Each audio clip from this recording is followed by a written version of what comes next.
తిరుపతిలో మాజీ మంత్రి పెద్దిరెడ్డి ఇంటి దగ్గర రోడ్డు చుట్టూ కూడా వివాదం నెలకొంది. హదీరాంజీ మఠం భూముల్లో సర్కారు సొమ్ముతో సిమెంట్ రోడ్డు వేసుకొని దానిపై సామాన్యులు తిరగకుండా బ్లాక్ చేస్తున్నారని జనసేన నాయకులు ధర్నా చేశారు.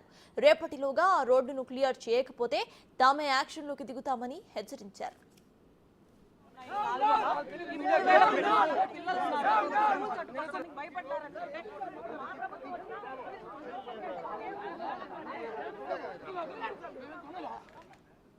దీనిపై మరిన్ని డీటెయిల్స్ మా ప్రతినిధి దామోదర్ అందిస్తారు. మాజీ మంత్రి పెద్దిరెడ్డి ఇంటి ఎదుట జనసేన నాయకులు బైఠాయించారు. మనం చూడవచ్చు ఈ ప్రాంతం నుంచి నేరుగా పెద్దిరెడ్డి ఇంటి వైపుకు వెళ్తుంది. అయితే ఈ ప్రాంతాన్ని పెద్దిరెడ్డి అక్రమంగా ఆక్రమించాడు. ఇంటి వైపు ఎవరిని వెళ్ళనీయకుండా చేస్తూ ఈ రోడ్డును పూర్తి స్థాయిలో తన స్వాధీనంలో ఉంచుకున్నాడంటూ జనసేన కార్యకర్తలు ఆరోపించిన పరిస్థితి. అదేవిధంగా ఈ రోడ్డును గతంలో కూడా బ్లాక్ చేశారంటూ కూడా ఆరోపణలు చేస్తున్న నేపథ్యం.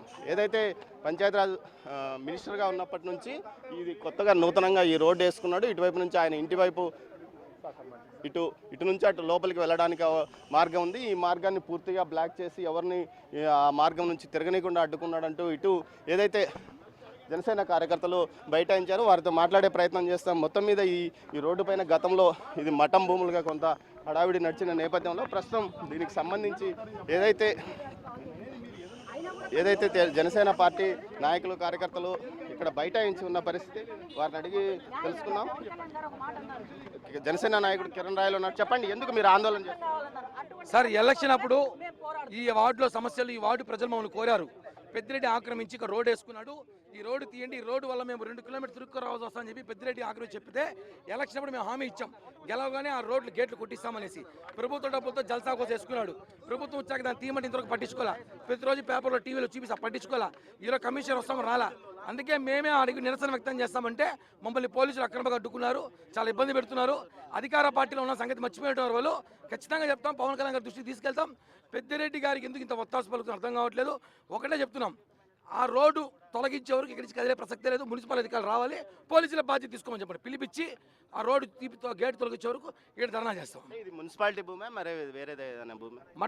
మఠం భూమిలో పెద్దిరెడ్డి ప్రజల కోసం నేర్పించిన రోడ్ ఇది, కానీ ప్రజలు వాడలేదు. ఆయన ఇంటికి వాడుకుంటాడు. ఈ పక్క గేట్ ఆ పక్క గేట్ వేసుకొని ఆయన కుక్కలకి ఆయన ఆవులకి పెట్టుకోండి ఆ గేట్ని. ప్రజలు అయితే 2 కిలోమీటర్లు తిరుక్కోవాల్సి వస్తుంది.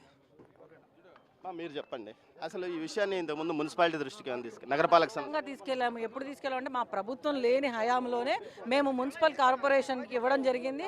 మున్సిపల్ కార్పొరేషన్ వాళ్ళు కూడా మేమంతా స్పందిస్తాము, దాని గురించి ఆరాధిస్తామని చెప్పారు. ఆ తర్వాత అదేమి ఆయన అబ్బ సొత్తు కాదు, ఎవరి సొత్తు కాదు, అది మఠం భూములు ఆక్రమించడమే కాకుండా ప్రజలకు ఉపయోగపడేలాగా ఉండాలి. ఏ భూములైనా ప్రజలకు ఉపయోగపడేలాగా చేయాలి. మేము అదే అడిగేది. ఆ ప్రజలకు ఉపయోగపడాల్సిన భూమిని నువ్వు సొంత గేట్లు పెట్టుకొని నీ స్వలాభాల కోసం వాడుకుంటున్నారు పెద్దిరెడ్డి గారు. ఇది ఖచ్చితంగా మేము ఖండిస్తున్నాం. దీన్ని వెంటనే మీరు తీర్చకపోతే మేము ఖచ్చితంగా ధర్నా చేస్తామని మా ప్రభుత్వం లేనప్పుడే అడిగితే కూడా అప్పుడు కూడా వాళ్ళు చేతులు దులిపేసుకున్న పరిస్థితి. ఇప్పుడు మొన్న ఈ మధ్య 10 రోజుల క్రితం కూడా వెళ్ళి కార్పొరేషన్లో మేము కమిషనర్ గారికి అర్జీ ఇవ్వడం జరిగింది. ఆవిడ దీని మీద సానుకూలంగా స్పందిస్తామని చెప్పారు. 10 రోజులు వెయిట్ చేశాం, అయినా కూడా నిమ్మకు నీరెత్తడం. ఇక్కడ ఎన్ని ఉన్నాయి నివాస గృహాలు? ఇక్కడ దాదాపు ఒక 500 గృహాలు ఒక వార్డులో ఒక డివిజన్లో ఉన్నాయండి. 1000 పైనే ఉన్నాయండి. ఇక్కడ దాదాపు 2 కాలనీలు ఉన్నాయండి. వీళ్ళు ఎంత ఇబ్బంది పడుతున్నారంటే ఆ రోడ్లో పోవడానికి కూడా అవకాశం లేకుండా గేట్లు పెట్టుకున్నారు. అలాంటప్పుడు నీ స్వలాభం కోసం చూసుకున్నావు కాబట్టి మాకు ఒకటే ధ్యేయం. పవన్ కళ్యాణ్ గారు ఒకటే మాట చెప్పారు, తప్పు చేస్తే పవన్ కళ్యాణ్ గారు తలదీసే చట్టం కావాలన్నారు. మేము ప్రజల పక్షాన ప్రభుత్వం ఉన్నా పోరాడుతూనే ఉన్నాం. మీరు పెద్దిరెడ్డి ఇంటి వరకు పోలేదా? మమ్మల్ని పంపించలేదు, పోలీసులు అందరూ అడ్డుకున్నారు మమ్మల్ని. మేము ఒకటే చెప్తున్నాము, ఈ రోజు పెద్దిరెడ్డికి భయపడుతున్నారు పోలీసులని సందర్భంగా తెలియజేస్తున్నారు. పోలీసులు భారీగా ఇక్కడ ఉన్న పరిస్థితి. వీరంతా అవసరమైతే వీరిని అదుపులోకి తీసుకోవడానికి సిద్ధంగా ఉన్నారు.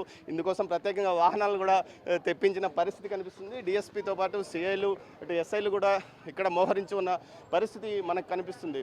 మరోవైపు దీనికి సంబంధించి గతంలో ఈ రహదారి నిర్మాణం అప్పుడు కూడా కొంత గొడవ జరిగింది. అదేవిధంగా ఏదైతే నగరపాలక సంస్థ నిధులతో ఇక్కడ రోడ్డు వేసుకున్నారు, మఠం భూముల్లో రోడ్డు వేసుకున్నారంటూ ఏదైతే జనసేన కార్యకర్తలు ఆరోపిస్తున్న నేపథ్యం, ఈ రోడ్డు ఇటువైపు నుంచి అటు లెఫ్ట్, ఈ రోడ్డును మొత్తం ఇటువైపు నుంచి అటు లెఫ్ట్ తిరిగితే వారి ఇంటి వద్దకు వెళ్తుంది. ముఖ్యంగా దీనికి సంబంధించి పూర్తిగా పోలీసు అధికారులు అటువైపు కూడా కొందరు మోహరించి ఉన్నారు. మొత్తం ఇక్కడున్న కాలనీలకు ఈ రోడ్డు అందరికీ ఉపయోగపడే అవకాశం ఉన్నప్పటికీ కేవలం పెద్దిరెడ్డి మాత్రం ఈ రోడ్డును బ్లాక్ చేసి ఎవరిని వెళ్ళనీయకుండా అడ్డుకున్నాడంటూ కూడా ఆరోపణలు వస్తున్న నేపథ్యం కనిపిస్తుంది. మరోవైపు ఏదైతే దీనికి సంబంధించి మొత్తం సమాచారాన్ని అటు నగరపాలక సంస్థ అధికారులు తేల్చుకోవాలి, కానీ అక్కడ తేల్చుకోగలని ఇక్కడ ఆందోళన చేయడం వల్ల శాంతి భద్రతల సమస్యలు తలెత్తే అవకాశం ఉందని కూడా పోలీసులు అంటున్న నేపథ్యం. మరోవైపు మొత్తం మీద పోలీస్ అధికారులు పెద్దిరెడ్డి ఇంటి వద్దకు పెద్ద ఎత్తున చేరుకున్నారు. అదేవిధంగా జనసేన కార్యకర్తలు బైఠాయించారు. ఎట్టి పరిస్థితుల్లోనూ తమ నిరసన ఆపేది లేరు, ఈ రోడ్డును క్లియర్ చేయాలని కూడా వారు చెప్తున్న పరిస్థితి. ఇది ఇక్కడ తాజా పరిస్థితి. ఓటు కెమెరా పర్సన్ పురుషోత్తంతో దామోదర్, తిరుపతి.